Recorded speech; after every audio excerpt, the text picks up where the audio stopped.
Soft gray background fades in. Single figure seated at a desk, still. You didn't overcome anxiety. You reorganized it. Figure adjusts papers on desk. Small, controlled movement. You built systems. You developed routines. You learned breathing techniques and morning protocols and productivity stacks. You got better at handling it. But handling it and resolving it are not the same thing. And somewhere underneath all that structure, the original tension never left. Loop diagram fades in slowly, rotating at low speed. It just found a quieter place to live. There's a thought loop that runs beneath the surface for people who've mastered stress management. It sounds like this. Thought bubble appears. Same phrase repeating. If I stay productive, I'm safe. If I keep improving, I won't spiral. I just need better routines, more discipline, less weakness. Thought bubble fades. Figure exhales slowly. That loop doesn't feel like anxiety. It feels like ambition. It feels like growth. It feels like the responsible thing to do, which is exactly why it's hard to see. Soft blue, wash across background. Character staring forward, jaw slightly tight. You're not avoiding. You're optimizing. You're not running. You're building. You're not afraid. You're prepared. And those things can all be true, and still be part of the same protective system. Light moves slowly across wall. Subtle. Somewhere around the 112 mark in your story, you might start to notice something. Improvement never feels finished, not because you're failing, but because the function of the improvement was never completion. It was stabilization. Every new system you built, every habit you refined, it reduced the feeling of instability, temporarily, and then a new uncertainty arrived, and the loop started again. Loop diagram reappears, slightly larger now. That's not a character flaw, that's a pattern, trigger, internal threat alarm, control response, temporary relief, reinforcement, quiet exhaustion, reset. You're not failing the loop. You're completing it, exactly as designed. The line worth sitting with. You are reacting, not failing. Figure moves to window, looks out, doesn't speak immediately. Stress management, at a certain level of sophistication, stops being a tool. It becomes an identity. You are the person who handles things. You are the one who doesn't fall apart.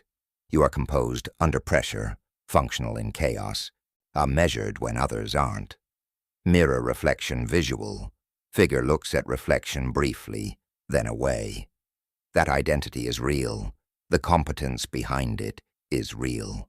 But identities built around managing instability tend to require ongoing instability to maintain their shape. If everything calmed down, genuinely, externally, structurally, would you know how to be still? Or would you find something new to organize? Figure sits back down. Slow exhale. That's not a judgment. It's a question worth holding. Loop diagram rotates slowly in background.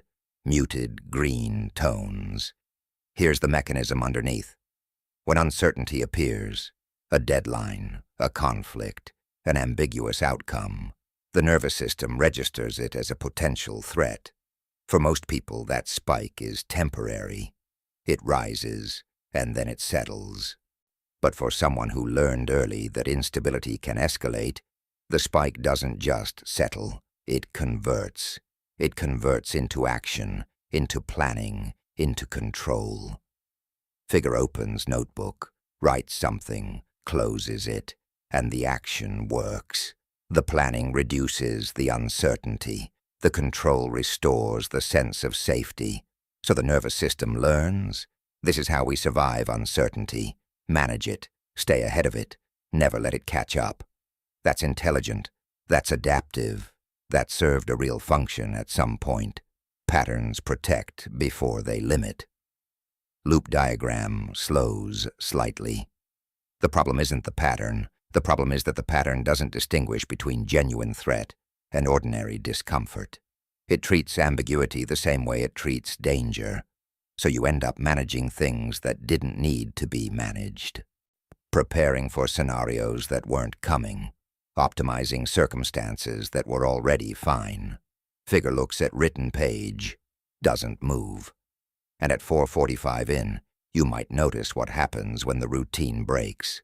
Not collapses, just breaks, slightly. An unexpected cancellation, a plan that shifts, a morning that doesn't go the way you structured it. Notice the spike. Notice how quickly the system mobilizes to restabilize. That spike is the tell. Slow fade to softer light, warmer beige tones. After minute 6, something sharper becomes visible. Your anxiety didn't disappear. It evolved into competence. Figure turns slightly, eyes slightly unfocused, thinking. The things that make you effective. The thoroughness, the preparedness, the ability to anticipate problems before they arrive. Those aren't separate from the anxiety. In many cases, they're its most polished expression, which makes this complicated, because you can't simply remove the pattern without examining what it built. Mirror reflection visual again, held slightly longer this time. You are not the strong one in some essential fixed way. You are someone who learned to brace early, and that bracing became so reliable, so automatic, so integrated. It started to feel like personality. It isn't personality. It's a protective structure that developed in response to something real. Figure looks away from mirror. The identity isn't false, but it isn't the whole picture either. And there's a difference between someone who is genuinely calm and someone who has learned to appear calm because appearing calm was the safest available response. One is settled. One is managed. One very slow exhale from figure. No dramatic expression, just quiet. You may have been managing for so long that the difference is hard to feel. That's worth sitting with. Not because something is wrong with you, but because patterns this integrated tend to run beneath awareness. You are reacting, not failing. Light shifts, slower pacing, loop diagram in background, rotating gently. Every system built to survive eventually reaches a threshold, not where it stops working, but where the cost of maintaining it starts to exceed what it's protecting against. The structure that reduced real uncertainty in a genuinely uncertain moment, that same structure applied to ordinary life, ordinary ambiguity, ordinary human discomfort, starts to create its own tension. Character seated, still, no task in front of them, just sitting. Because control is a stabilizer, not a cure. You can organize your external environment with increasing precision and still feel the same baseline tension underneath. Because the tension wasn't coming from the external environment. It was the signal the system was running on. Patterns protect before they limit. Loop diagram fades very slowly. Open space begins to appear where it was. The shift isn't about stopping the pattern. It's about recognizing it clearly enough to make a choice, rather than running it automatically. That's different from motivation. That's different from discipline. That's different from trying harder.